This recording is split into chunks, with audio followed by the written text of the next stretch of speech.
আজকে আমার সঙ্গে কথা বলতে, আড্ডা দিতে আছে হেমকান্তি। হেমকান্তি ১ বছর আগে যখন দীপের ভিডিওটা এসছিল, দীপের সঙ্গে আমার মনে হয় ১ম কোনো ছাত্রর সঙ্গে করা পডকাস্ট। আ তখন সেই ভিডিওটাতে হেমকান্তির কমেন্ট ছিল যে, আ "এরকম একদিন নিশ্চয়ই সময় আসবে স্যার, যেখানে আমিও আপনার সঙ্গে বসে কথা বলব।" আজকে ১ বছর পেরিয়ে গেছে এবং হেমকান্তি এই মুহূর্তে আ মালদা মেডিকেল কলেজে প্রবেশ করার ঠিক দোরগোড়ায় দাঁড়িয়ে রয়েছে। ওর ফার্স্ট ইয়ার এমবিবিএস শুরু হতে পারে। যদিও কাউন্সেলিং এখনো বাকি রয়েছে, হতে পারে ওর অন্য কলেজেও হতে পারে। যাই হোক, মোট কথা ও একটা পশ্চিমবঙ্গের সরকারি মেডিকেল কলেজে এমবিবিএস পড়ার ঠিক লাস্ট স্টেপে দাঁড়িয়ে রয়েছে কাউন্সেলিং এর জন্য। অলরেডি ও মালদা মেডিকেল কলেজে অ্যালোটেড। তো আজকে আমার সঙ্গে আড্ডা দেবে এবং প্রচুর আমরা গল্প করব। আমার সঙ্গে রয়েছে Hemkanti Chakraborty. Welcome. Thank you sir, প্রথমে আমাকে ইন্টারভিউ ডাকার জন্য। এটা আর ইন্টারভিউ নয়, প্রথম কথা। একদম এত তুই সিরিয়াস হোস না। হ্যাঁ, হ্যাঁ স্যার, ভেরি, ভেরি ঠিক আছে। ক্যাজুয়াল। তো আ হেমকান্তি, মানে আমি তো শুনলাম তোর বাড়ি খানাকুল। তো এই মুহূর্তে খানাকুলের কি পরিস্থিতি? খানাকুল তো স্যার শুধুমাত্র এই বন্যাতেই না, মানে যতবারই বর্ষা আসছে খানাকুলের অবস্থা তো খুবই খারাপ হয়ে যায়। এবছর একটু বেশি সিভিয়ার হয়েছে আমাদের ওইদিকে বন্যা। বাট আমাদের ওইদিকে যে সাইমনা এইসব জায়গাগুলো আছে, এই জায়গাগুলো একদমই নিচু জায়গা এবং এখানে তো বন্যায় অনেক সাধারণ মানুষের ক্ষতি হয়। যাই হোক, আ আমাদের ওই দিকটা মানে প্রত্যেকবারই তো এই যে বন্যাতে ক্ষতি হয়। প্রত্যেকবার এই বন্যা হয়, তা নিশ্চয়ই কারেন্ট এগুলো সবই হ্যাঁ স্যার, ডিসরাপ্টেড হয়ে যায়। হ্যাঁ। তো এই মানে সেগুলোতে তোদের, মানে তোর ব্যক্তিগতভাবে, যেহেতু ছোটবেলা থেকে দেখছি এরকম বন্যা হচ্ছে বা এইগুলো, তো এই ক্ষেত্রে তোর কোনো মানে অসুবিধা হয়নি, বা মানে কি মনে হচ্ছে ওভারঅল, কি মানে তুই যদি কোনো অসুবিধা প্রবলেম ফেস করিস আরকি? অসুবিধা বলতে স্যার শুধু তো আমার না, আমার পার্শ্ববর্তী অনেকগুলো গ্রাম আছে। যেমন আমি রাধাবল্লভপুর গ্রামে থাকি, খানাকুল থানার অন্তর্গত। আমার পাশে আরও গ্রাম আছে, যেমন পাতুল, সাইমনা যেটা বললাম, খানাকুল। এই জায়গাগুলোয় অনেক সাধারণ মানুষদের, যেমন আমরা যেহেতু গ্রামের ছেলে, অনেকের মাটির বাড়ি। তো বাড়িও পড়ে যায় অনেক মানুষের যে পশু, গবাদি পশু সেগুলোও ভেসে যায়। তো এগুলো তো মানে ছোটবেলা বড় থেকেই ক্ষতি হয় বড় আরকি, ক্ষতি বড় হয়। ক্ষতি হয়। যেহেতু ছোটবেলা থেকে দেখছি অনেকটা মানে ক্যাজুয়াল হয়ে গেছি জিনিসগুলো নিয়ে।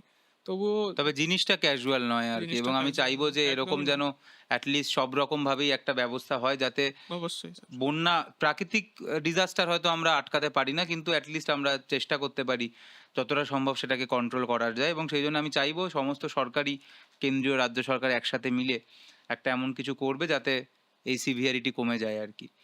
তো যাই হোক হেমকান্তি, আ উম ১ বছর আগে তুই কমেন্ট করেছিলিস দীপের ভিডিওতে, যেটা দিয়ে বলে শুরু করলাম। হ্যাঁ স্যার। তো আ মানে তো সেই সময় তো তখন তোর প্রিপারেশন চলছে। তখন তুই তো প্রিপারেশন ফিনিক্স ব্যাচের স্টুডেন্ট মনে প্রিপারেশন হয়। ঠিক না স্যার। তখন আমি আমার ফার্স্ট ড্রপ ছিল সেটা। আচ্ছা, তো সেই ব্যাচে আমি দীপদার সাথে পড়ি। তো আচ্ছা, সেখান থেকে দীপদা খুব ভালো স্কোর করে। এখন মেডিকেল কলেজ কলকাতায় রয়েছেন। আচ্ছা। তো দাদাকে খুবই কংগ্রাচুলেশন, এবং দাদার যে ভিডিও সেখান থেকেই আমি ইন্সপায়ার। মানে সে বছর তুই পাসনি। সে বছর আমি সে বছর পাইনি। তুই মানে প্রিপারেশন নিয়েছিলিস এবং স্যার যেটা আচ্ছা, কথা ছিল যে আমাকে গাইড করার মতো তখন কেউ ছিল না। আমি বুঝতে পারছিলাম না যে আমি কি মিস্টেক করেছি আমার ফার্স্ট আচ্ছা। ড্রপে।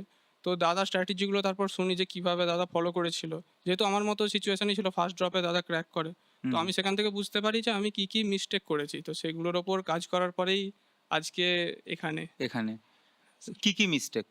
মিস্টেক বলতে যেমন নিটে তো স্যার মেইনলি কোনো না কিছুই পিলার হয়, যেগুলো ক্র্যাক করতে পারলে সে যে কোনো অ্যাটেম্পটে, ফার্স্ট অ্যাটেম্পটই হোক, 6th 7th, সে যে কোনো অ্যাটেম্পটে যদি এই কটা পিলারে টিক করে দিতে পারে সে অবশ্যই সিলেক্টেড হবে। যেগুলো স্যার মেনলি প্রথম তো কনসেপ্ট, কারণ কারো যদি কনসেপ্ট ক্লিয়ার না থাকে সে নোট পড়ে বা কিছু করে সে করতে পারবে না। আর দ্বিতীয়ত কনসেপ্টের পর হচ্ছে এনসিআরটি, কনসেপ্ট বুঝে এনসিআরটি পড়তে হবে। তারপরে যে টপিকটা পড়লো তার উপরে এমসিকিউ সলভ করতে হবে। তারপরে মক টেস্ট এটাই আর সবসময় উপায়। অ্যাকিউরেসি এটা অ্যাকিউরেসি এর এটাই বাইরে অ্যাকচুয়ালি বেসিক। এর বাইরে আর এটাই। কিছু নেই। এবার এটাতেই লোকে করে না। লোকে কিছু একটা না কিছু মিস হ্যাঁ, করে। হ্যাঁ। মানে যার কনসেপ্ট ক্লিয়ার সে হয়তো এনসিইআরটি পড়ে না। কেউ যে হয়তো হয়তো কনসেপ্ট হ্যাঁ, এনসিইআরটি ক্লিয়ার, এমসিকিউ প্র্যাকটিস করে না। যে এমসিকিউ প্র্যাকটিস করে সে হয়তো মক টেস্ট দেয় না। হ্যাঁ স্যার। ৪ টে বক্সে টিক রাখা খুব ইম্পোর্টেন্ট। যেটা তুই আগের বছর করিসনি। যেটা আমি আগের বছর মানে করিনি। কোন জিনিসগুলো করিসনি? আগের বছর আমি যেমন 11-12 এ নিট ওরিয়েন্টেড কিচ্ছু জানতাম না। তুই জানতিস না নিট ব্যাপারটা কি? নিট নাম শুনেছিলাম নাম তো যে শুনেছিলিস। এই নিয়ে এক্সাম হয়, এখান থেকে ডাক্তারি পায়। বাট আমার ওইদিকে কোনো ইন্টারেস্ট ছিল না যে আমাকে নিট ক্র্যাক করতে বা হবে। কেউ বলেও নি যে কি কেউ বলেনি ব্যাপারটা যে যে অ্যাকচুয়ালি, আমার মনে হয় তুই এখন তো এটলিস্ট বুঝেছিস যে ব্যাপারটা অ্যাকচুয়ালি হাতি ঘোড়া কিছু, কি না, তোর না মনে স্যার, হয়েছে? না স্যার। হাতে গোনা কিছু না ব্যাপারটা। ব্যাপারটা খুবই মানে ইজি, যদি কেউ এই ৪ টে বক্সে টিক করতে পারে হুম। সে সিলেক্টেড হবেই। সেটা তার যত নম্বর অ্যাটেম্পটই হোক, কেউ যদি সেই পার্টিকুলার বছরে এই চারটে পিলারে টিক করে দেয় তো তার সিলেকশন হবেই।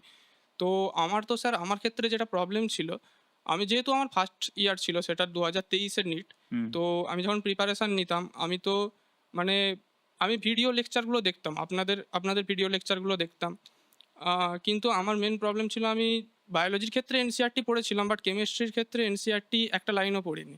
আচ্ছা। আর ফিজিক্সের ক্ষেত্রে যেমন অগাধ কোশ্চেন প্র্যাকটিস করতে হয়, আমি কোশ্চেন প্র্যাকটিস খুব একটা করিনি, ইভেন পিওয়াইকিউ আমি সলভ করিনি আগের ইয়ারে। আচ্ছা। আমি জাস্ট ভিডিও লেকচার দেখতাম, নোট নিতাম, এক্সামের আগে নোট রিভাইজ করতাম। তো মক টেস্টে ততটা ভালো রেজাল্ট আসতো না, কারণ ওটুকু করলে তো কিছু হবে না। বাট এবছরে আমি কিন্তু দেখেছিলাম ফিনিক্সে তুই প্রথম থেকেই মক হ্যাঁ টেস্টে স্যার। কনসিস্টেন্টলি ভালো হ্যাঁ, পেয়ে হ্যাঁ, গেছিস। হ্যাঁ, এবং আমাদের যেটা মক টেস্ট হয়েছিল ওটাতে তুই সেকেন্ড হয়েছিলিস প্রবাবলি, অপূর্ব ফার্স্ট হয়েছিল, হ্যাঁ স্যার। তুই সেকেন্ড হয়েছিলিস। সেকেন্ড, থার্ড এরকম কিছু। সেকেন্ডই আমার মনে হচ্ছে, হ্যাঁ স্যার। হ্যাঁ, যতদূর যে সেকেন্ড হয়েছিলিস তুই আমাদের যেটা মক টেস্ট, যেটা আমরা এতে নিলাম, কোথায় নিলাম যেন, রাজারহাটে নিলাম যেটার হ্যাঁ, মক হ্যাঁ, টেস্টটা। হ্যাঁ স্যার। তো এবছর তুই আর কোনো ভুল করিসনি, না স্যার, এবছর তুই ডিস্ট্রাক্টেড হোসনি। ডিস্ট্রাক্টেড হয়নি। 11-12-এ তোর যা ওরা আকাশে ওরা সেগুলো সব 11 11-12-এ। 12 এ একদমই স্যার পড়াশোনার প্রতি কোনো ইন্টারেস্ট ছিল না। পুরো ফ্রেন্ড গ্রুপের মধ্যেই কি পুরোপুরি করতিস ভাবে একটু বল, মানে 11 কিভাবে সময় নষ্ট করলি? অ্যাকচুয়ালি আমরা যখন আমি যখন বলছি 9-10-এ পড়ি, আমাদের তো এটা তুই পড়েছিস, একটা প্রশ্ন আসে নিটে যে অ্যাডোলেসেন্ট এজ গ্রুপ মানে কত থেকে কত, হ্যাঁ কত স্যার। থেকে কত, আমিও ভুলে গেছি, 12 থেকে 18 বা 13 থেকে, মোট কথা টিন এজ 12 যেটাকে থেকে আমরা 19 বলি, এরকম। যেখানে লোকে বিগড়ে যায়। তো ওই আহ, আ- পুরো ওড়ার সময় এটা, হ্যাঁ স্যার। আমরা সবাই উড়েছি। এইবার আমাদের সময় তো জানি না তোরা এগুলো, আমাদের সময় সঙ্গীত বাংলা বলে একটা চ্যানেল এখনো আছে মনে হয়, সেখানে হাওড়া ব্রিজ বলে একটা অনুষ্ঠান হতো এবং আমরা ওইটাই দেখতাম তখন।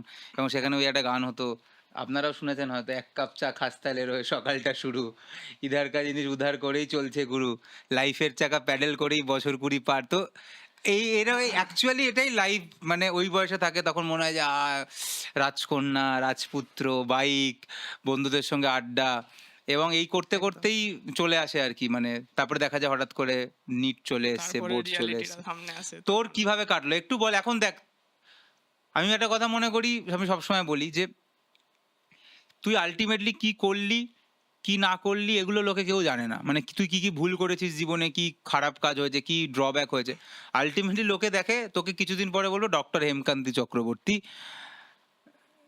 এটাই তোকে বলবে। সো আজকে অ্যাটলিস্ট আমরা এই গল্পটা করতে পারি, তোর একটু যদি 9-10-11-12-এর গল্প তুই যদি বলিস, অবশ্যই যেখানে তুই একাডেমিক্যালি হয়তো সেই মুহূর্তে দাঁড়িয়ে তুই ফেলিওর হয়েছিলিস, কিন্তু পরবর্তীকালে সেটাকে তুই রিকভারও করেছিস। কারণ অনেকেই আছে আমার মনে হয় যারা হয়তো 11-12-এ নষ্ট করেছে তোর মতো, আমিও প্রচুর ফাঁকি মেরেছি, তারা হয়তো ভাবছে "এ বাবা আমার 11-12 নষ্ট হয়ে গেল, আর বোধহয় আমি পারবো না, আর বোধহয় আমার লাইফটা শেষ হয়ে গেল"। তো তুই যদি একটু বলিস যে তুই তো এখন ডাক্তার হতে চলেছিস, তো তোর 11-12-এর গল্প যদি একটু বলিস, তুই কি করে সময় কাটাতিস, কি করতিস? আমি স্যার মাধ্যমিক অবধি খুবই ভালো স্টুডেন্ট ছিলাম, মানে তুই এখনো ভালো স্টুডেন্ট আছিস, সেই জন্যই তুই ডাক্তারি পড়তে যাচ্ছিস। তো মাধ্যমিক আমার ভালোভাবে যায়, মাধ্যমিকে 94% আসে। তুই বাংলা মিডিয়ামের বাংলা স্টুডেন্ট? মিডিয়ামের স্টুডেন্ট। আমার লোকাল স্কুল থেকেই পড়েছি। হুম। তো তারপরে কোন 11 স্কুল তোর? আমার মাধ্যমিক ছিল রাধাবল্লভপুর হাই স্কুল থেকে, যেটা আমার গ্রামের, আমার আচ্ছা। বাড়ি থেকে কিছুটা দূরে স্কুল। আচ্ছা, তারপরে মানে তুই 11 একটুর জন্য র্যাঙ্ক মিস করে গেছিলিস? না, র্যাঙ্ক ঠিক না, 94% তো স্যার। আমি জানি না, মানে যাই হোক আমার আইডিয়া নেই, তাই হোক তারপরে। তারপরে তারপরে 11-এ আমি মানে যেহেতু আমার ম্যাথামেটিক্স খুব ভালো লাগতো ছোটবেলা থেকে, বাকি সাবজেক্টে ততটা ইন্টারেস্ট ছিল না, বাট ম্যাথামেটিক্স ভালো লাগতো, তো আমি সায়েন্স নিই, পিওর সায়েন্স। তো আমি ভর্তি হয়ে আমার বাড়ি থেকে একটু দূরে একটা স্কুল আছে, রামনগর অতুল বিদ্যালয়, তো সেখান থেকে আমি 11-এ সায়েন্স নিই। বাট আমার বেলায় যেটা সবচেয়ে বড় ড্রব্যাক ছিল সেটা ছিল করোনা। তো আচ্ছা। করোনাতে এবার যেহেতু আমি গ্রামের ছেলে, আমি অতটা অনলাইনের ব্যাপারগুলোই তখন ফ্যামিলিয়ার ছিলাম না। তো তখন আমি যেহেতু অফলাইনে টিউশন যেতাম, তো প্রথম মাধ্যমিকের পরে কিছুদিন, প্রথম 1-2 সপ্তাহ আমাদের টিউশনে ক্লাস হয়েছিল, বেসিকগুলো শিখেছিলাম, কিছুটা বেসিক শিখেছিলাম। আর লোকে ইউনিট মেজারমেন্টস পড়েই ভাবে যে Unit একদম measurement। আইআইটিতে চলে গেলাম। হ্যাঁ, হ্যাঁ স্যার। তো তারপরে আমাদের যথারীতি লকডাউন পড়ে যায়, এবং আমাদের বেলায় যেহেতু অনলাইনে তখনও অনেক ভিডিও অ্যাভেলেবেল ছিল, চাইলে আমি দেখতে পারতাম, বাট তখন যেহেতু বয়সটাই ওরকম, কি তখন করতিস তুই? তখন আমি স্যার আড্ডা ক্রিকেট দিতিস ক্রিকেট বন্ধুদের খেলতে সাথে, যেতাম, ক্রিকেট আড্ডা দিতে খেলতিস? যেতাম, সাইকেল নিয়ে বেরিয়ে যেতাম। এরকমই হতো। একবার তো স্যার করোনায় আমরা সবাই মিলে বন্ধুরা বেরিয়েছিলাম, তো পুলিশ চলে এসেছিল, আমার কয়েকজন বন্ধুকে মেরেও ছিল পুলিশে, তো আমরা যাই হোক চলে গিয়েছিলাম সেখান থেকে। এইভাবেই কাটতো আর কি। এইভাবেই দেখলি বছর শেষ হয়ে গেছে। এভাবেই আমাদের করোনায় পুরো 11 ওয়েস্টেড। 11-এ আমাদের কিচ্ছু পড়া হয়নি, 11 তো পুরো জিরো। যদি 11-এ পরীক্ষা হতো আর তুই আমি তখনো কেরিয়ার নিয়েও ভাবিসনি কেরিয়ার কখনো? নিয়ে কিচ্ছু তা তোর ভাবতাম মা না। বাবা বকতো এটার জন্য যদি একদম পড়ছিস না বা এরকম, নাকি মা বাবার না থেকে কোনো চাপ আমি ছিল না? আমি স্যার মানে বাড়িতে দেখাতাম আমি পড়ি, আচ্ছা, খুব পড়ি। কারণ আমার আমার বাড়ির লোক আমার উপর খুবই ভরসা করতো যে আমি মানে সেই ভরসাটাকে তুই একদম জলাঞ্জলি দিয়েছিস, বইয়ের ভিতরে সেই মোবাইল আর নিয়ে কি। বসে থাকতিস হ্যাঁ, নাকি? হ্যাঁ, হ্যাঁ, একদম, বুঝলাম। একদম। কারণ স্যার তখন সেই ১ম মোবাইল হাতে পেয়েছি। তো আমরাও ওটা করতাম, আমাদের সময় মোবাইল ছিল না। আমরা তবে সেটা মোবাইলের থেকে আমার মনে হয় বেটার, আমরাও পড়ার বইয়ের মাঝে গল্পের বই রাখতাম। এবং অ্যাকচুয়ালি বাবা মা ভাবতো যে পড়ছি, কিন্তু অ্যাকচুয়ালি ভিতরে একটা গল্পের বই আছে যেটা আমরা সেটা পড়তাম আরকি। স্যার যেহেতু আমার উপর 11 এ অতটা বার্ডেনও ছিল না, কারণ স্যারেরা পড়া দিচ্ছে না, তো নিজের থেকে তো সায়েন্স কিছুই অতটা হচ্ছে না। পড়তাম না। আর আমরা অতটা আগ্রহীও ছিলাম না যে স্যারকে ফোন করে জিজ্ঞাসা করবো যে হ্যাঁ, স্যার এই টপিকটা বুঝতে পারছি না, একটু বুঝিয়ে দিন। অত তখন কেয়ার করতাম না। তো তারপর 12 11 চলে এলো। 11 ওয়েস্টেড, 11 এ আমাদের পরীক্ষাও গেল হয়নি। ভোগে। করোনা ছিল, পরীক্ষাও হয়নি 11 এ। তো 11 জিরো, পুরো 0। জিরো। যদি পরীক্ষা হতো আমি ফেল করে যেতাম 11 এ। হ্যাঁ। তারপরে এলো 12। এবং মানে তুই ক্লাস 10 অব্দি তুই যা জানতিস 11 এর পরেও তাই জানিস তুই। হ্যাঁ স্যার, কিচ্ছু একদম। জানিস না একদম। আচ্ছা, একদমই কিচ্ছু জানি না আচ্ছা 10 অব্দি। তো তারপরে 12 এলো। আর 12 এও আমার ইয়ারে যতদূর মনে পড়ে আমার 2022 এ এইচএস ছিল। তো তখন কিছু টপিক বাদ ছিল। প্রায় 25-30% সিলেবাস রিডিউসড করে দিয়েছিল WB, যে ওয়েস্ট বেঙ্গল বোর্ড হয়। হুম। তো তারপরে আমাদের এইচএস হয়। এইচএস এ আমার তুই তখনো ম্যাথামেটিক্স নিট নিয়ে একদম না, ভাবছিস না? নিট নিয়ে একদম তোর একদম ভাবতাম তোর না। তাহলে কি জীবনে কোনো উচ্ছই নেই? মানে এই আড্ডা মারছিস। ওই স্যার যে যেমন আমাদের তোর গ্রামের কোয়েড সাইডে। স্কুল? হ্যাঁ স্যার, কোয়েট তাহলে স্কুল। শুধু আড্ডাই দিলি নাকি? না বাকি কিছু হয়নি স্যার। মানে তুই আড্ডা। চেষ্টা করেছিস, ফেল করে গেছিস। হ্যাঁ স্যার, না চেষ্টাও করিনি। এটা তো এখন বাবা সামনে বসে আছে বলে বলছিস। চেষ্টা হয়তো ছিল। করিসনি তা তো হবে না। হয়তো ছিল স্যার, তবে যাই হোক। হ্যাঁ, তখন তো ডিস্ট্রাকশন যেমন এসেছিল। এসছিল। বাট তারপরে 12 এ আমার ম্যাথামেটিক্স ভালো লাগতো। আর 12 এ আমরা জানি যে আমাদের যেটা ওয়েস্ট বেঙ্গল বোর্ডে যে ছায়ার বইটা হয়, মানে এরকম মোটা সাইজের। তো সেইটা করতেই সারাদিন চলে যেত। আমি ম্যাথামেটিক্স খুব ভালোবাসতাম ১ম থেকেই। তো আমি হুম। ম্যাথামেটিক্সই সারাদিন করতাম। আর কেমিস্ট্রি আমার 0 ছিল। তখন তোর জীবনে কোনো উদ্দেশ্য না, নেই, না, না। কোনো না, লক্ষ্য না, নেই। না। কি করব আমরা জানি না। আমি আমি আমি যদি তখন 12 এ ফেলও করে যেতাম, আমার তখন ওইটা নিয়েও চিন্তা ছিল মানে না। কিছুই ব্যাপার না। কোনো মানে পুরো ব্যাপার নেই। উড়ছিস একেবারে পুরো পুরো। বিন্দাস। পুরো উড়ছিস একেবারে। আচ্ছা। হ্যাঁ স্যার। তো তারপরে আমি ম্যাথামেটিক্স খুব ভালো করতাম। হুম, বাকি সাবজেক্টগুলো একদম 0 ছিল। হুম। তারপরে দেখতে আমাদের পরীক্ষা চলে আসে 12 এ। তো পরীক্ষা দিই। এবার আমাদের সময় আমাদের অ্যাডভান্টেজ ছিল। আমি বলছি এখন, মানে জানি না কিছু ভুল বলছি কিনা, কিন্তু আমাদের বেলায় যে আমাদের স্কুল ছিল, আ হয়তো অনেক স্কুলে এরকম হয়েছিল। যেহেতু আমাদের বেলায় স্কুলে পরীক্ষা ছিল, তো আমরা অনেকটাই হেল্প পাই। আচ্ছা, মানে হেল্প করে দেয় আরকি। মানে মানে যেটা বেশি ইল্লিগাল। বেশি ডিটেইলে যাচ্ছি না স্যার। আচ্ছা। তো সেখান থেকে আমার রেজাল্টটা অনেকটা ভালো হয়। না, সেটা সে বছর আমি শুনেছিলাম কোভিডের মাঝে অনেক হ্যাঁ, এরকম হ্যাঁ, হ্যাঁ। তখন স্কুলেই হোম সেন্টারে হোম পরীক্ষা সেন্টারে হয়েছিল পরীক্ষা এবং হয়েছিল। অনেক কিছু খবর বেরিয়েছিল যেটা একদমই উচিত না। যাই হোক তারপরে? হ্যাঁ, তো আমরা তো যেহেতু পড়াশোনা করে যাইনি, এবং আমরা এখানে আমি বলে দিই, এখানে কিন্তু স্টুডেন্টদের কোনো দোষ নেই। মানে এখানে আমার কেউ কমেন্ট করতে হলে এসব বলে লাভ নেই। এটা স্কুল অ্যাডমিনিস্ট্রেশনের দায়িত্ব আরকি, যে ফেয়ার এক্সামিনেশন কন্ডাক্ট করা। তো এখানে ছাত্রছাত্রীদের কোনো কথা বলে লাভ নেই। যাই হোক তারপরে?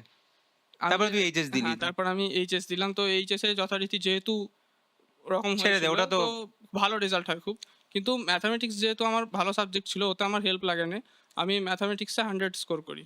কিন্তু বাকি যে সাবজেক্টগুলো ছিল তাতে আমার স্কোর 90 আপ ছিল। কিন্তু ফিজিক্সে সেখানে তুই নিজের ক্রেডিট বলছিস নিজের না ক্রেডিট না, পুরোটা। সেগুলো হয়তো নিজের ক্রেডিটে দিলে ওই পরীক্ষার আগে ১ মাস একটু ভালো করে পড়ে নিয়েছিলাম, হয়তো 60-70 এরকম আসতো। আ তার চেয়ে বেশি আসতো না তো সাবজেক্টগুলোয়। এইখান থেকে আমি বুঝতে পারলাম যেটা, এবং এই যে তোর এই লাইফটা, এটাই বেশিরভাগ হ্যাঁ, ছেলেমেয়েদের হ্যাঁ, লাইফ। হ্যাঁ। তারা জানেও না, তারা রোজ স্কুলে যাচ্ছে, আমার আড্ডা আমার দিচ্ছে। পুরো ফ্রেন্ড সার্কেলে যতজন ছিল, হ্যাঁ, তাদের মধ্যে আমি সবচেয়ে ভালো স্টুডেন্ট ছিলাম। হ্যাঁ। মানে তাদের মধ্যে আমি ভালো পড়তাম। তো আমি নিজেকে রাজা ভাবতাম। রাজা ভাবতিস, মানে যে কুয়োর ব্যাঙ টাইপের। হ্যাঁ, কুয়োর ব্যাঙ টাইপের। তো এবং সবথেকে বড় ব্যাপার এই যে তুই যেটা বললি এরকমই, মানে লোকে 11-12 এটাই করে। লোকে টিউশনে যাচ্ছে, পড়তে যাচ্ছে। কেন যাচ্ছে কেউ জানে না। না, লোকে না, স্কুলে তো যাবো 3 দিন প্র্যাকটিক্যালের দিন। কিন্তু বাকি 3 দিন না গিয়ে কি করছে সেটার কোনো উত্তর তাদের কাছে নেই। না স্যার। বাকি দিনগুলো বাড়িতে বসে কিন্তু কিছু করছে না না, না। বেসিক্যালি। তো এটা ব্যাপার, স্কুলে যাচ্ছে, আড্ডা স্যার মারছে, প্রেম আমার করছে, এইসব করছে। আমার প্রাইভেট হুম, যাওয়া নিয়েও একটা স্মৃতি আছে। আমি যে স্যারেদের কাছে প্রাইভেট পড়েছি, হুম। তারা হয়তো যদি ভিডিওটা দেখেন তারা হয়তো রিলেট করতে পারবেন যে আমার কথাগুলো হয়তো মনে পড়বে। আমি সব প্রাইভেটে ১ থেকে ১.৫ ঘন্টা লেটে পড়তে যেতাম। তুই ১-১.৫ ঘন্টা কি করতিস? ১-১.৫ ঘন্টা, মানে যেহেতু আমাদের সকালে প্রাইভেট ছিল, আমি একদম ভোরবেলা উঠতে পারি না। তো আমি স্যার সবার লেটে উঠতাম, সবার শেষে, মানে যতজন ফ্রেন্ড মিলে তোকে পড়তে যে যেতাম। তারপর ঢুকতে দিত, এটা তোর ভাগ্য ভালো। ঢুকতে দিত, আমার খুব ভাগ্য ভালো ছিল। তবে আমার ম্যাথামেটিক্সের স্যার খুবই ভালো ছিলেন। আমি যাওয়ার পরেও যে টপিকগুলো হয়ে গেল সেটা সেটাকে তোকে করে আরেকবার দিত। আমাকে লাস্টে পড়াতেন। বাট বাকি টিচারদের অত, মানে আমার প্রতি অত, তাদের কি এসে যায়? আমি যেহেতু আমার আমার দোষ, তো সেখান থেকে আমি এরকমভাবে পড়তে যেতে দেরি করতাম। এবং আমি কেমিস্ট্রি ব্যাচে এত খারাপ স্টুডেন্ট হুম। ছিলাম আমার জন্য একটা সেপারেট ব্যাচ করে দিয়েছিল স্যার। বুঝলাম, বুঝলাম। আমি তার মানে আমি আমার বুঝলাম friends যে দের জন্য। একদম তুই গাড়িকে 5th গিয়ারে দিয়ে তোর উচ্ছন্নে যাওয়ার গাড়িকে 5th একদম। গিয়ারে দিয়ে তুই তোর লাইফে কোনো উদ্দেশ্য নেই, লক্ষ্য নেই। তুই ঘুরে বেড়াচ্ছিস, উড়ে বেড়াচ্ছিস। আর কি স্যার করতে হবে জানিস এগুলো না। এগুলো আমি একদমই শো অফ এর জন্য বলছি না। এগুলো করা একদমই উচিত না। আমি করেছি না, না, সেজন্য। এটা এরকম নয়। এরকম ভাবেই চলে যাই যে লোকে ইন্টারভিউটা তোর কখন দেখবে বলতো? আমি সেটাতে আসছি। এবার সেটাতে আমি বলছি যে লোকে এই ইন্টারভিউটা যখন তোর দেখবে সেটা কোন সময়টা বলছি। এই যে উড়ছিস তুই, উড়ে যাচ্ছিস, আকাশে উড়ছিস। তোর উচ্ছন্নে যাওয়ার গাড়ি 5th গিয়ারে। এইখান থেকে তুই হঠাৎ করে ক্লাচ টিপে নিউট্রাল দিলি এবং তুই রিভার্স গিয়ার মারলি। এইটা কি করে হলো? মানে হঠাৎ করে তুই 12 এর পরে যে ছেলেটা কেমিস্ট্রি জানে না, ফিজিক্স জানে না, অঙ্ক জানে যেটা ডাক্তারিতে লাগে না, বায়োলজিতে ইন্টারেস্ট নেই। বায়োলজিতে কোনো ইন্টারেস্ট নেই, পড়াশোনাতে কোনো ইন্টারেস্ট নেই, কেরিয়ারে কোনো ইন্টারেস্ট নেই। একদম। সে হঠাৎ 12 এর পরে মনে করলো ডাক্তার হতে হবে, যেটা একটা হাইলি কম্পিটিটিভ এক্সাম। আমি নিটকে কঠিন পরীক্ষা কোনোদিন বলি না, কিন্তু it's a highly competitive exam যেখানে প্রচুর ডিসিপ্লিন দরকার। তো এত একটা ছেলে যে পুরো ইনডিসিপ্লিনড হয়ে গেছে, যার কোনো কেরিয়ার গোল নেই, তো এই 5th গিয়ার থেকে নিউট্রাল করে রিভার্স গিয়ার, এইটা কি করে হলো সেটা সবার আগে বল। ডাক্তারিতে আসার পেছনে একটা ইমোশনাল স্টোরি আছে আমার। আচ্ছা, তবুও ১ম এ ইমোশনাল স্টোরি বলতে পারি, এগুলো লোকে খুব শোনে, তো যদিও আমি সেটা বলছি না, তো মানে এমনিই বল, আমরা সবাই শুনতে চাই আর কি। ১ম এ প্রথমত তো আমার ডাক্তার হওয়ার কোনো ইচ্ছা ছিল না। একদম তোর কিছু হওয়ার ইচ্ছা ছিল না, না? একদমই না। তুই আড্ডা দিবি, ক্রিকেট একদম, খেলবি, বন্ধুর একদম। সাথে ঘুরতে যাবি, আরো একদম স্যার। বাকিগুলো যেগুলো বাবার সামনে বলছিস না সেগুলো করবি, এটাই করবি। হ্যাঁ, স্যার। তারপর ডাক্তার হওয়াটা মানে তারপরে তারপরে আমার কোনো লক্ষ্য ছিল না। আমি আমি তারপরে 12 এর পরে ভাবি যে অনার্স করব, বাট আ মানে জেনারেল লাইনে পড়ে, যেহেতু আমাদের মতো জেনারেল স্টুডেন্টদের এখন দেখছি মানে তেমন রিক্রুটমেন্ট নেই হুম, গভর্নমেন্ট জবে। হুম। তো আমি ভাবি কোনো একটা কম্পিটিটিভ এক্সাম ক্লিয়ার করতে হবে। নাহলে জীবনে স্ট্যান্ড করতে পারব না। মানে ব্যাংক ফ্যাংক এইসব। তখন রিয়ালিটি সামনে আসে যে না, অনার্স আর করব না। আচ্ছা, আমি এবারে একটা কম্পিটিটিভ পরীক্ষা ক্র্যাক করব। আমি ১ম বারে সবকটা পরীক্ষা দিই। যে নিট থেকে শুরু করে WBJEE, মানে এটা এইচএস এর বছরে বলছিস? এইচএস এর বছরে সে তো তোর কোনো 2022 প্রিপারেশনই কোনো নেই। প্রিপারেশন নেই। অথচ বাড়িতে জানে আমার খুব ভালো প্রিপারেশন আচ্ছা, আছে। তো আমি সব পরীক্ষায় বসি, জেন পাস থেকে শুরু করে। জেন পাস যেটা মানে তুলনামূলক নিটের চেয়ে অনেক ইজি পরীক্ষা। তাতেও আমার র‍্যাংক ভালো আসেনি। আমি নার্সিংয়েও চান্স পাইনি। আমি প্যারামেডিক্যালেও চান্স পাইনি। কোনো কিছুতে চান্স পাইনি। যথারীতি আমার যেহেতু কোনো কনসেপ্ট ক্লিয়ার নেই, তো আমি কিচ্ছুতে চান্স পাইনি। মানে সেটা তোর রিয়েলিটি চেক। মানে রিয়ালিটি প্রথমবার তুই ফেলিওর করলি। ১ম বার ফেলি। কারণ তুই উচ্চ মাধ্যমিকে ভালো নম্বর পেয়ে গেছিলিস। এবার স্যার আমাদের গ্রামের দিকে আমার কয়েকটা দাদা আছে। আমি তাদের একদমই ছোট করছি না। তারা আমার চেয়ে অনেক ইন্টেলিজেন্ট। কিন্তু তারা আমার চেয়ে অনেক বেশিবার ড্রপ করে ফেলেছে। এখনো নিটে চান্স পায়নি। তো আমি বাড়ির লোককে বলি যে, "ওই তো দাদারা ওরকম প্রিপারেশন নিচ্ছে। তাহলে আমি ১ বছর প্রিপারেশন নিই। নিটের? নিটের প্রিপারেশন নিই। আ পরের বছর" এবার নিটের কারণ তখন আমার ওখানে আমার গ্রামে একটা ইনসিডেন্ট ঘটে। যেখানে তুই জেন পাসেও ফেইলড হয়ে জেন গেছিলিস। পাসেও ফেইলড হয়ে গিয়েছিলাম। আচ্ছা। তখন আমার গ্রামে আমরা সবাই ক্রিকেট খেলতাম। তখন হুম। 12 হয়ে গেছে। তখন আমরা সবাই ক্রিকেট খেলতে যেতাম বিকালবেলা। আ তো তখন আমি একদিন ক্রিকেট খেলতে যাইনি। তখন আমাদের সাথে অনেক বাচ্চারাও ক্রিকেট খেলতো। তো আমাদের একটা ভারী প্লাস্টিকের বলে খেলা হতো। সেদিন আমি যাইনি, বাচ্চা ছেলেটা নন স্ট্রাইকে দাঁড়িয়েছিল। তখন একটা দাদা খুব জোরে বলটা হিট করে। তো বাচ্চা ছেলেটার ঠিক মাথার পিছনে বলটা লাগে। সে তখনই সেখানে অজ্ঞান হয়ে যায়, তাকে জল দেয়া হয়। তো সে বাড়িতে এসে যথারীতি তার মা-বাবাকে কিছু বলেনি যে তার এরকম হয়েছে বলে, কারণ বকাঝকা করবে আমাদের। তো সে কিছু বলেনি। তারপরে তাকে আমাদের ওয়েস্ট বেঙ্গলের একটা যে যেখানে মানে খুব একটা ভালো হসপিটাল, যেটা SSKM, সেখানে নিয়ে যাওয়া হয় এবং সেখান থেকেও তাকে বলে দেওয়া হয় যে একে বাঁচানো যাবে না। তো সে সেখানেই স্পটে মারা যায়। তো এবং তার বাড়ির সে একটাই ছেলে ছিল। তার মা-বাবার আর ছেলে নেই। তো তখন আমি ভাবি যে যেহেতু আমি প্রিপারেশন নেবই ভেবেছি, আমার গ্রামে কোনো মানে পাস করা ডাক্তার নেই। মানে ওই সময় কোনো একজন ডাক্তার নেই যে একটা প্রপার গাইডেন্স ইমিডিয়েটলি বেসিসে কিছু ইমিডিয়েট করতে পারে। বেসিসে যদি হয়তো ইমিডিয়েট বেসিসে বলতো যে একে সঙ্গে হসপিটাল নিয়ে যেতে হবে, মানে দেরি করতো না কিংবা আরকি। যদি একটা ডাক্তার সেই স্পটে থাকতো, সে হয়তো তাকে সঙ্গে রেফার করতো বা কিছু একটা হয়তো সাহায্য হতো। কিন্তু সেটা হয়নি। তো সে শেষ পর্যন্ত মারা যায়। তারপর আমি ভাবি, যখন আমি প্রিপারেশন নিচ্ছি, আমার গ্রামেতে কোনো পাস করা ডাক্তার নেই। ইভেন আমার গ্রামের পরপর ৫-৬ টা গ্রামের সার্কেলেও কোনো পাস করা ডাক্তার নেই। তো আমি ভাবি তাহলে ডাক্তারির জন্যই প্রিপারেশন নেয়া যাক। তখন জানতাম না যে কিভাবে প্রিপারেশন নিতে হুম, হয়। তারপরে আমি প্রিপারেশন নিই, আপনাদের কোর্স নিই হুম। ১ বছরের। আমাকে কোথায় খুঁজে পেলি?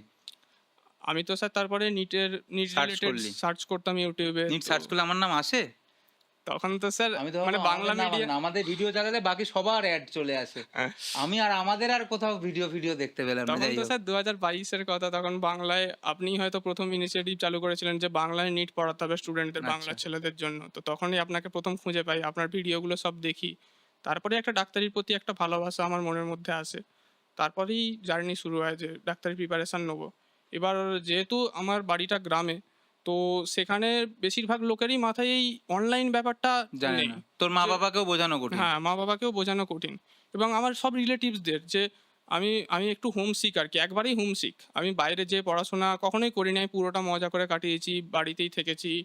তো বাইরে যেটা আমাদের রিনাউন্ড ইনস্টিটিউট আছে, আমি নাম নিচ্ছি না, হুম, ওয়েস্ট বেঙ্গলের মোস্ট রিনাউন্ড ইনস্টিটিউট। হুম, তো সেখান থেকে আমাকে বলল যে সেখানে গিয়ে পড়, ১ বছর প্রিপারেশন নে।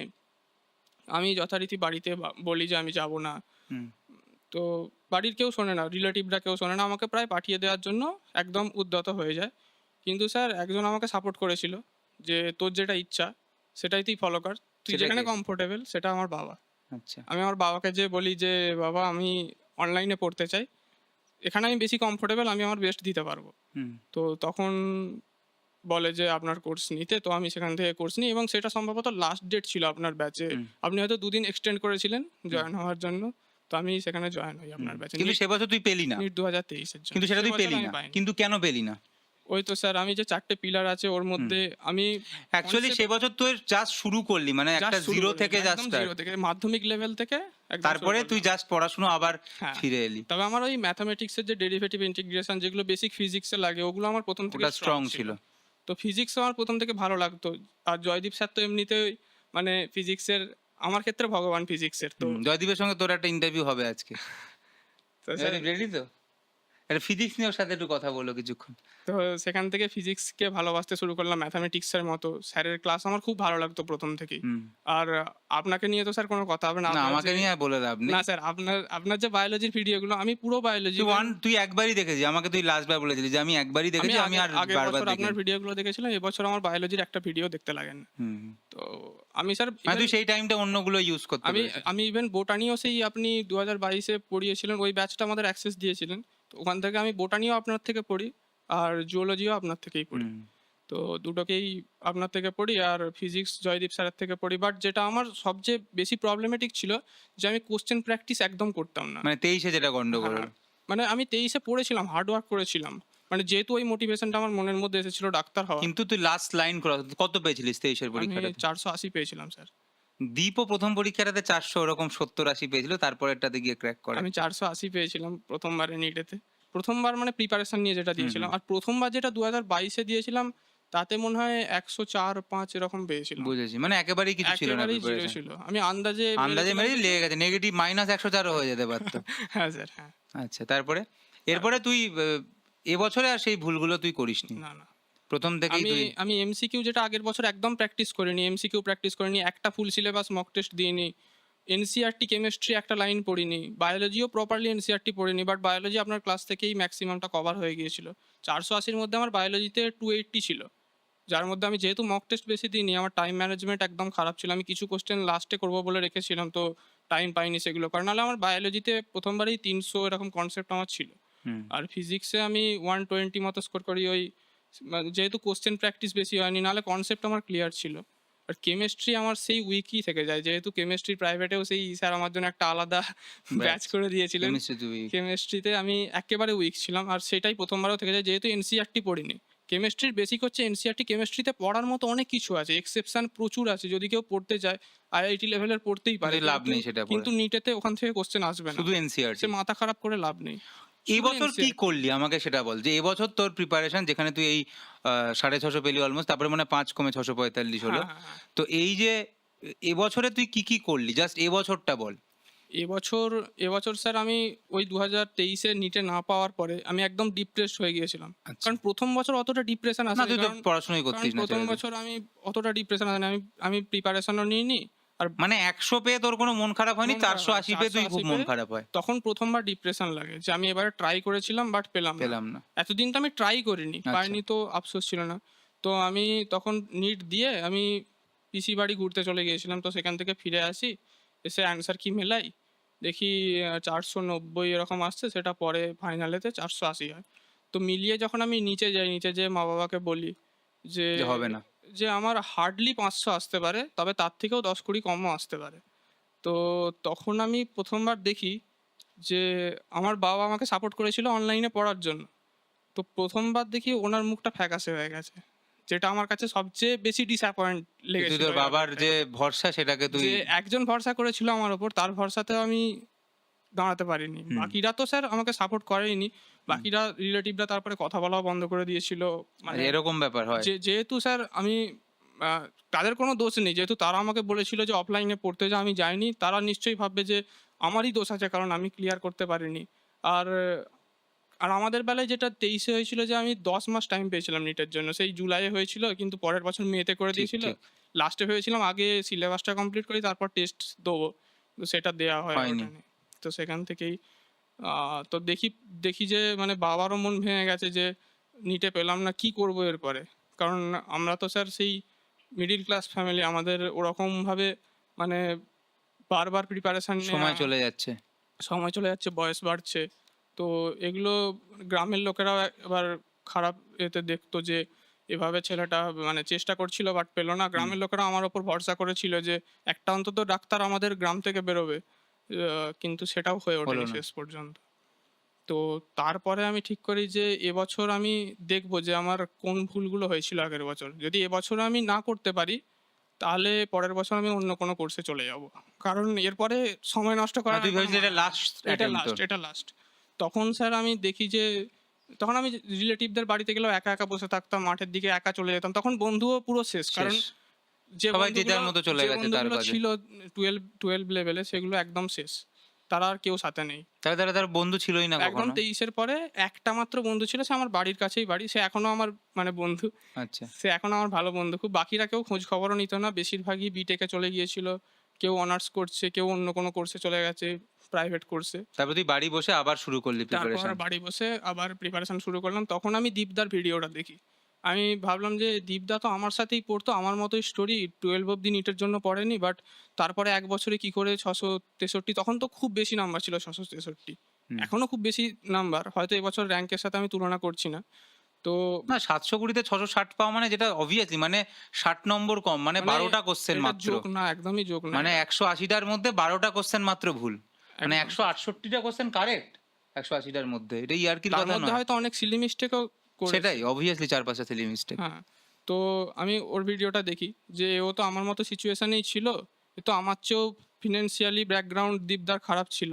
তো আমি ওর ভিডিওটা ১ম এ দেখি যে দাদা কিভাবে মানে কি করেছিল হয়তো এতটা ভালো স্কোর করার জন্য, যেগুলো আমি করতে পারিনি।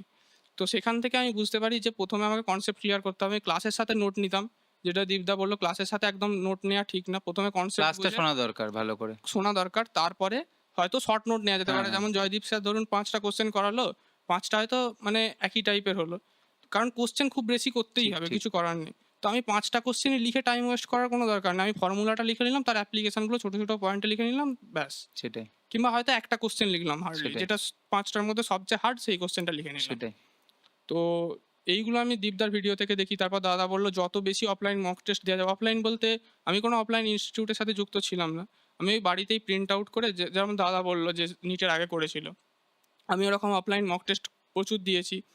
তারপরে এমসিকিউ প্রচুর সলভ করেছি। প্রায় যত পিওয়াইকিউ ছিল বিগত ২৫ বছরের, সেগুলো প্রায় ৫-৬ বার সলভ করেছিলাম। মানে এনসিইআরটির মধ্যে হোক বাইরে হোক সব করে হ্যাঁ, হ্যাঁ, গেছিস। হ্যাঁ, হ্যাঁ। বিগত ২৫ বছরের। তারপরে এনসিইআরটি কেমিস্ট্রিকে ভালো করে পড়ি। ওইটাই মেন। ওইটা মেন। এনসিইআরটি একদম কেমিস্ট্রিকে আমার যে ফোকাস। কেমিস্ট্রিতে আমি যখন নাম্বার পাই ৪৮০, তার মধ্যে কেমিস্ট্রিতে আমার মাত্র ৮০ ছিল ১৮০ র মধ্যে। ওটা লোয়েস্ট ছিল। এবার কত পেলি? এবারে কেমিস্ট্রিতে 160, 80 160 ডবল হয়ে গেছে।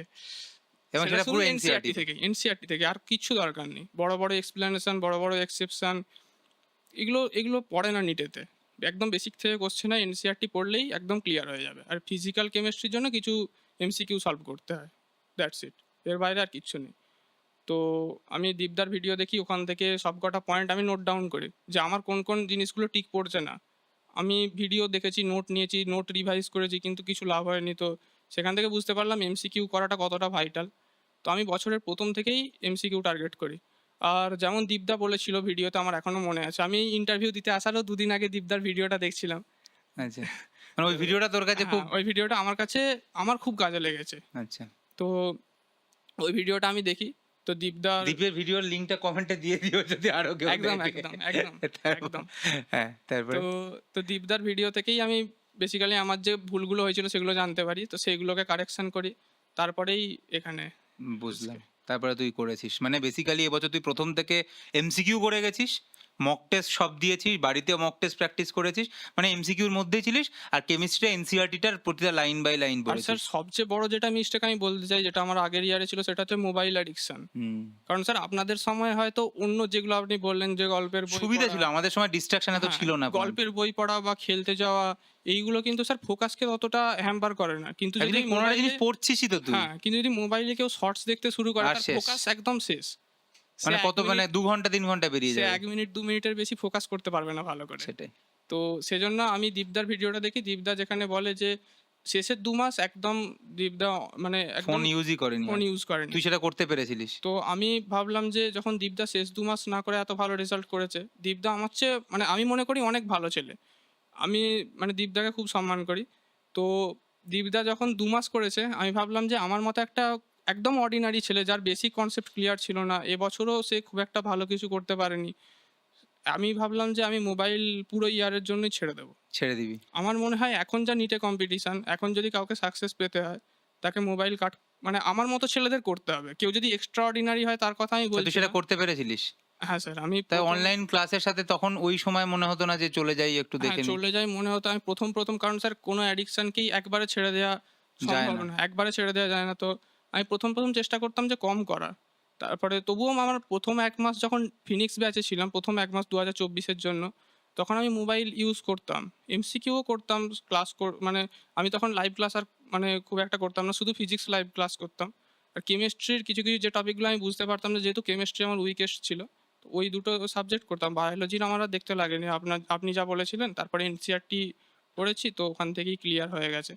তারপরে আমি ফিজিক্স, কেমিস্ট্রি ক্লাস করতাম। তো ১ম মাসে ক্লাস করার সাথে সাথেই যে ইউটিউবে বা যে অন্য সোশ্যাল মিডিয়া হ্যান্ডেলগুলো আছে তাতে চলে যেতাম, মাঝে মধ্যে ডিস্ট্রাকশন হতো খুব। তারপরে ১ম মক টেস্ট আমার মনে আছে, যেগুলো আমি আগের বছর দিয়েছিলাম ২৩ এর প্রিপারেশনে। তখন আমার মক টেস্টের স্কোর আসতো এভারেজ ৪০০ এরকম স্কোর আমি আসতো। সেটাই সবসময় বলি। আমি আগের দিনও মহাজাতি সদনের ক্লাসটায় বলছিলাম যে কেউ যদি কনসিস্টেন্টলি ৪০০ ৪৫০ পায়, এটা ডিসহার্টেনিং এর কথা নয়, কিন্তু আল্টিমেটলি নিটে কিন্তু ওই নাম্বারটা গিয়ে নিটে পায়। ৫০০ র বেশি হবে না হবে কিন্তু। না।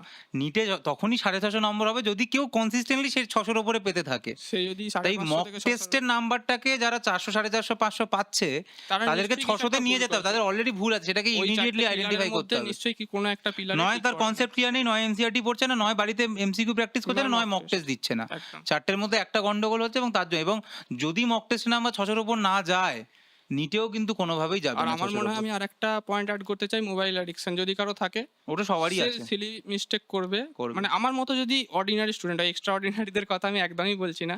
আমার মতো ব্যাকগ্রাউন্ড থেকে, আমার মতো অবস্থা থেকে যারা উঠে এসছে নিটে চান্স পাওয়ার জন্য, তাদের মোবাইল হয়তো খুব কম ইউজ করতে হবে বা ইউজ না করাই ভালো আমার মতে বলে। সেটাই।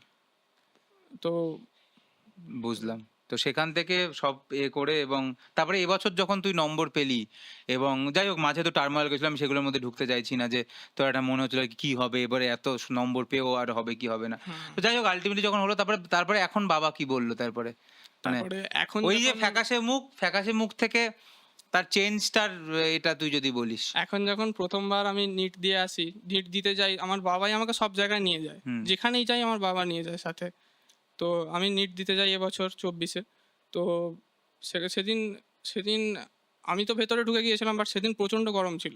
তো আমার বাবা সেই বাইরেই গরমেই ছিল, মানে আ তো আমি ভেতরে ভাবি যে আমাকে এই বছর আমার বেস্ট দিতে হবে। কারণ এটা আমার লাস্ট অ্যাটেম্প্ট। হুম। এরপরে আমি, কারণ তার আগে আমি যেই মেন দিয়েছিলাম এবছর, যেই মেনে যেহেতু আমার ম্যাথামেটিক্স ভালো লাগতো, তার সাথে ফিজিক্স ভালো লাগতো। তো হুম। এবছর যেই মেনে আমি আমি ভালো স্কোর করি। মানে তাতে আমি একটা ভালো এনআইটিতে কম্পিউটার সায়েন্স পেয়ে যাবো। হুম। পেয়ে গিয়েছিলামও। হুম। তো তো আমি ভাবি যে এবছর যদি নিটে না হয়, আমাকে ইঞ্জিনিয়ারিংয়ে চলে যেতে হবে। আমার ডাক্তারি স্বপ্ন পুরো শেষ। হুম। কারণ আর কোনো চান্স নেই, এটা লাস্ট চান্স। সেই ভেবে আমি নিট দিতে ঢুকি। তারপরে নিট এক্সাম দিই। তারপর নিট এক্সাম দিয়ে এসে বাড়িতে আসি। বাড়িতে এসে পরের দিন, সেদিন রাত্রেবেলা জয়দীপ স্যার মনে হয় আমাকে ফোন করেছিলেন তো আমি ফোনে বলি যে, "স্যার আমার এখনো মেলানো হয়নি।" কারণ আমার সেন্টারটা অনেক দূরে পড়েছিল আমার বাড়ি থেকে। তো এসে আর অতটা মেলানোর টাইম পাইনি, ঘুমিয়ে পড়েছিলাম। পরের দিন সকালে উঠে মেলাই, দেখি ৬৫০ আসছে নিটেতে। তো সেটা যখন বাবাকে যেয়ে বলি, আমি তো অনেক কিছু ভেবে রেখেছিলাম যে খুব এক্সাইটেড হয়ে যাবো। মানে যেমন রিলে দেখায় যে যখন যখন ১ম বার রেজাল্ট হ্যাঁ, দেখছে সাকসেসের, হ্যাঁ। তখন অনেক কিছু সেলিব্রেট করে। আমি হয়তো ভেবে রেখেছিলাম মনের মধ্যে যে এগুলো করব। কিন্তু সেগুলো আর হয়ে ওঠে না। আমাদের মতো যেগুলো অর্ডিনারি স্টুডেন্ট অত কিছু হয়ে ওঠেনি। রেজাল্টটা বলি, বাবা খুব খুশি হয়। তারপরে যাই হোক ভাবি আর যে তারপরে একটা যখন এই যে মালদা মেডিকেল কলেজে ভর্তি তো হয়ে গেছিস তুই ভর্তি হয়ে অলরেডি। গেছি স্যার। তো এই যেদিন ১ম বার ১ম এই মালদা মেডিকেল কলেজ, তার আগে অন্য কোনো কলেজে না, না, গেছিলিস? ১ম Malda first medical time college. Malda medical কলেজে। তো যেদিন মালদা মেডিকেল কলেজে ঢুকলি, ভর্তি হলি, সেই সময় বাবার সাথে কোনো কথাবার্তা বা কিছু হলো যেটা, বা তুই এই যে মেডিকেল কলেজে যখন ঢুকছিস একটা, সেটার ফিলিং কেমন? মেডিকেল কলেজে যখন ঢুকছি স্যার, তখন মানে সেই ফিলিংটা আমি বলতে পারবো না মুখেতে। সেটা আলাদাই ফিলিং স্যার। যখন আমি এত স্ট্রাগলের পরে এত কিছু দেখেছি, ফেলিওর থেকে সাকসেস, তারপরে মেডিকেল কলেজে যাওয়া, তাও আমার বাবার সাথে। তো সেটা একটা আলাদা ফিলিং স্যার। সেটা আমি ভাষায় বলতে পারবো না। সেটা আমি অনুভব করেছি সেদিন। তখন মানে আলাদাই ফিলিং ছিল সেটা স্যার। বুঝলাম। যাই হোক, আমার মনে হয় যে আ অনেক কিছু বেরোলো আজকের এই কথা থেকে, এবং যেটা তুই বললি বারবার ৪ টে পয়েন্ট, সেই পয়েন্টগুলো, এবং তার সাথে ৫ নম্বর পয়েন্ট মোবাইল অ্যাডিকশন, যেটা আমার মনে হয় সমস্ত নষ্টের মূলে। একদম। তো অবশ্যই প্রতিটা জিনিসকে আমি মনে করি সবাই মাথায় রাখবে, এবং আ আমার মনে হয় যে তুই যেরকম দ্বীপের কথা বললি, সেরকম আমার মনে হয় যে পরবর্তীকালে কেউ এসে তোর বলবে যে হেমকান্তিদার ভিডিও দেখেই আমার যে মনে হচ্ছিল আমি আর পারব না, সেখান থেকে আমি ঘুরে দাঁড়াতে পেরেছি। অনেক ধন্যবাদ হেমকান্তি। Thanks sir. আশা করা যায় আবার দেখা হবে। মহাজাতি সদনে নিশ্চয়ই দেখা হবে আমাদের আরেকবার। তারপরেও হয়তো জীবনে আরো অনেকবার দেখা হবে। বাট খুব ভালো লাগলো তোর সাথে কথা বলে। তুই খুব থ্যাংকস। অনেস্টলি বললি, এবং তোর ব্যর্থতা থেকে সাফল্য, যেজন্য আমাদের ব্যাচটার নাম ফিনিক্স রাখা। ফিনিক্সও একদম, আগুনের মধ্যে থেকে একদম উত্তরণ স্যার। করেছিল। যাই হোক, আ আশা করি খুব বড় ডাক্তার হ, এবং তুই যেরকমভাবে ভেবেছিলিস যে তোর গ্রামে আশেপাশে কোনো ডাক্তার নেই, সেখানে যদিও এটা খুব চলতি কথা, তবুও আমি বলতে চাই, তবুও আমি আশা রাখবো যে তুই তোর যে কমিটমেন্ট, তোর যে ইচ্ছা, সেই সব জায়গাগুলোকে রাখবি, এবং আশা করা যায় ভবিষ্যতে তুই আরো এরকম অনেক কাজ করবি, যাতে তোর বাবার আর ওই ফ্যাকাশে মুখ তোকে দেখতে না হয়। যেন তোর বাবা সবসময় তোর জন্য গর্ববোধ করে। All the best Hemkanti. Thanks sir. আর আজকে এই অবধি ভিডিও আড্ডা। এরপরে আশা করা যায় আমরা উম আরো অনেকের সাথে কথা বলবো, আরো কয়েকজনের সাথে কথা বলবো, এবং সেটা দেখার জন্য আপনারা ডক্টর লুজার চ্যানেলটাকে ফলো করতে পারেন। আর এই যে বারবার ও দ্বীপের কথা বললো, তো দ্বীপের ভিডিও কিংবা অঙ্কনের ভিডিও কিংবা রৌনক কিংবা অপূর্ব, প্রতিটা ভিডিও এই চ্যানেলে রয়েছে। You can go and search. Thank you. দেখা হচ্ছে পরের ভিডিওতে। ততদিন অবধি খুব ভালো থাকুন। আর যারা নিট পরীক্ষা দিচ্ছে, তারা চাইলে আমার টেলিগ্রাম লিঙ্ক যেটা ডেসক্রিপশনে দেওয়া রয়েছে, সেটাতে জয়েন করতে পারো। আর যেটা বললো, কনসেপ্ট এনসিইআরটি, বাড়িতে বসে এমসিকিউ প্র্যাকটিস আর মক টেস্ট, এবং তার সঙ্গে মোবাইলের ডি অ্যাডিকশন, এই ৫টা পয়েন্ট মাথায় রাখলে আমার মনে হয় যে পরিস্থিতিতেই থাকুক না কেন, যেখানেই থাকুক না কেন, সেখান থেকে ঘুরে দাঁড়ানো সম্ভব। আজকের মতো এই অবধি।